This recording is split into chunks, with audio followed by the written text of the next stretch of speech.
He's the Hall of Famer, one of the great shooters in the history of the game. He's Reggie Miller, the Turner Sports NBA analyst. Reg will be on the call with Kevin Harlan for tonight's Game 5 between the Jazz and Rockets. That's 8 Eastern on TNT. Good morning, Reg. How are you? Good morning, Theater. I know what we're going to lead off in. Okay. All I can say is this. As a player, you live for moments like that. You live for moments like that. I mean, that's why sports in general, it's a drug, because you can't buy that. It's hard to capture that, and that emotion that Lillard, those fans, and on the flip side, that the Thunder are feeling, you can't buy that anywhere. You can't bottle that. You have to go through it. Was it a good shot? Absolutely. If you look at his shots throughout that whole series, he was consistently knocking down 27, 28-footers. So what's a 37-footer? Yeah, but I got Paul George on him, one of the better defenders, and it's from 37 feet when the score is tied. Now, I know that the worst-case scenario, you go into overtime. In the overtime. I was just surprised he settled for that. Probably, if there's any criticism, which is by Paul George, you had a chance because you were looking at the clock at the other end. So you knew once the shot clock maybe got down to 4 or 5 seconds, there was no way he was going to drive. You knew he was going to pull up.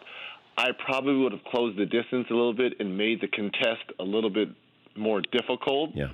I probably would have been a little bit closer to him because you knew he wasn't going to drive. You knew this was going to be a jump shot.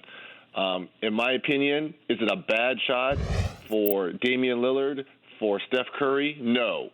For the other 400-plus members of the association? Yes.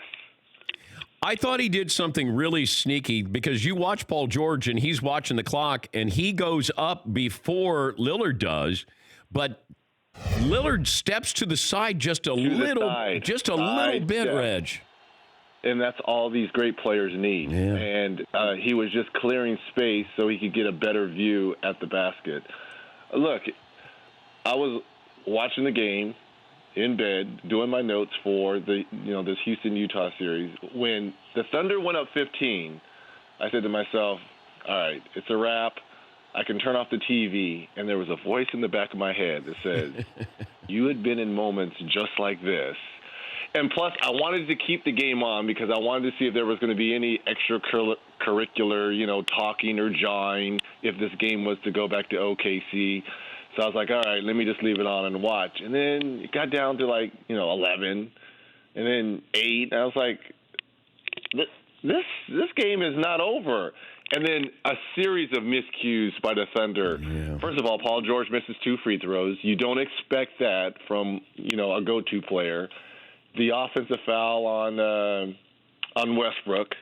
Just some mental mistakes by the Thunder down the stretch, which left the door open and was closed by Damian Lillard. All right. The Thunder's future is what? Well, you have 2 cornerstones, obviously, in Paul George and Westbrook.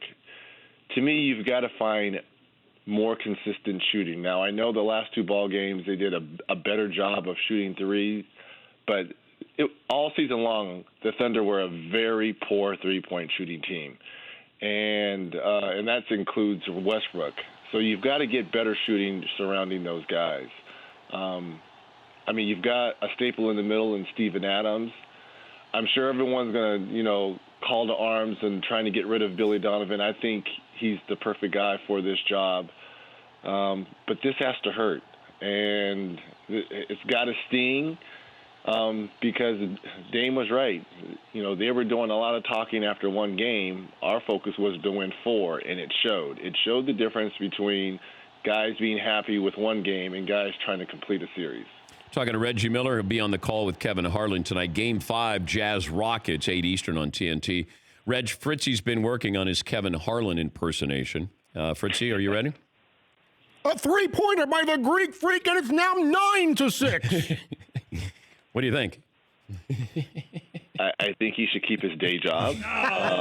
He has a really good gig, obviously with you, with being a Danette. It's nice and all. I will take this to Harlan, and I will kind of let him play this out. But Okay, wait, Reg, when you go to dinner with Kevin Harlan, when he orders, Fritchie, how do you think Kevin Harlan orders dinner? I'll have the clam chowder, and I'm going to have a side of asparagus with the tri-tip, and a little flambe for dessert. Up high, down hard with that beer. Wait That's a second. how he orders. Greek Freak was You fouled. are correct about that. Look, in all the people I've worked with, because I've worked with some great ones, more people come up to Harlan and ask them to be on their answering machine. So many fans come up and say, can you please be the voice of my answering machine? And he obliges a lot of them. That's good. Yeah, it's very good. But that would be kind of a jolting thing when you go to your voicemail. Reggie is not here. You know, be like, wow. Little legendary voice. Yeah. All right. Let's look at the East here. Are the Raptors a real threat here? Like, who is the real threat in the East right now? The way they're playing, if you were going to say that's the team that I would bank on. This is arguably the best Final Four in the East we've had in a long time, because with LeBron going to the Lakers, I've got to say it's wide open. Each team can make a case, but each team is a little green as well. The Celtics were inconsistent all year, but found their groove come playoff time. But if you look at those first two games versus Indiana, they were down. Indiana just couldn't score. And you've got Kyrie, and they found their shooting. Jason Tatum and Jaylen Brown play much better. So they can make a case. Giannis, the best record in the league, they've just been smooth and consistent. Is Giannis the best player in the game now? No, because he still can't shoot. So, no, I won't say he's the best player, because that deficiency, because we're going to see in this round now, because the further you go in the playoffs, the better the teams become, you start to take away things, and we're going to see, because I guarantee you the Celtics are going to dare and beg him to shoot those threes. All right, here's the question, Reg. Yes? The player you would start your team with today is who? Probably Greek Freak, because of the upside. But who is better than him? Who's better than him? Because he can't shoot from distance, although he's gotten a lot better. Is Durant the best player in basketball? I like Durant. I like Curry. I like LeBron. After looking at Damian Lillard, can you go wrong? I think Greek Freak is past LeBron, because LeBron doesn't play defense, and Greek Freak could be the defensive player of the year. Not only can he be Defensive Player of the Year, he can lead the league in scoring and be MVP, something only Michael Jordan did in 1988, which we highlighted in our game. But let's not forget another player that always gets overlooked who's playing fantastic in these playoffs, Kawhi Leonard.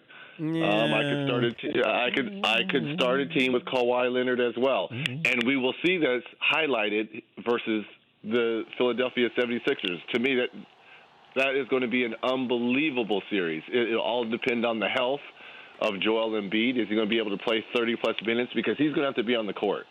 And the good thing, there's no back-to-backs, so he'll have time to rest. But he's going to have to play 30-plus minutes. He can't be playing 25 to 28 minutes versus Gasol and Serge Ibaka and those guys. He's going to have to be on the court, and he's going to have to be effective. The Rockets are my pick in the West, but they make me nervous because they have these moments where you go, what are they doing and who are these guys? Because you can't do that in the next round here. Are the Rockets are they better this year than they were last year when they went to the Western Conference Finals? I think they're more confident, having gone through those trials and tribulations of being up in that conference finals versus the eventual champs in Golden State. And I think they're a little ticked off a little bit. So if they can make shots like they've done, and their defense, I think, has started to come back of last year's when they had not only the best offense, but they had the best defense in terms of percentage. I think they're getting that back. To me, the way Eric Gordon has played in this first-round series has been fantastic. I think he's always been the key, because you know what you're going to get from Harden. as well as Chris Paul. But when they have that third scorer in Eric Gordon, to me, that takes them to a different level. So if he can continue to make shots and make threes, P.J. Tucker has found that corner three, and he's their tough guy. I think it's going to be a fascinating matchup if, let's just assume, if they get by Utah, which we assume they will. That sets up an unbelievable semifinals with Golden State. I'm also trying to figure this out with the Lakers. You didn't think you could skate without a Laker question here. But Reg, when it comes to the Lakers, why are they interviewing these guys? Does Jason Kidd deserve to be the Lakers head coach? Maybe interviewed, and you do somebody a favor. Ty Lue, does he deserve to be? I mean, this is the Lakers here.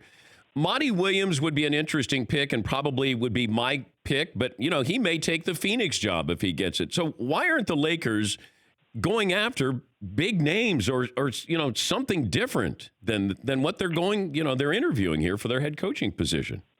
Okay, well, I'm going to come back and ask you, well, who are those other big names? Who? Well, are there assistant coaches? They should go after. Are there assistant coaches on the Spurs or some of these winning teams? You said big name. You said big names, okay, but you can't even name one big assistant coach name. I think they should be interviewing. Got a little salty. Okay, how about no big names, but somebody who is maybe a better choice than recycled coaches? Is Ty Lue the best that you can get? He's out of a job now.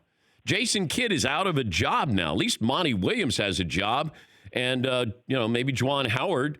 But these guys haven't coached before. I don't know. The last two names you said, Monty Williams, Juwan Howard.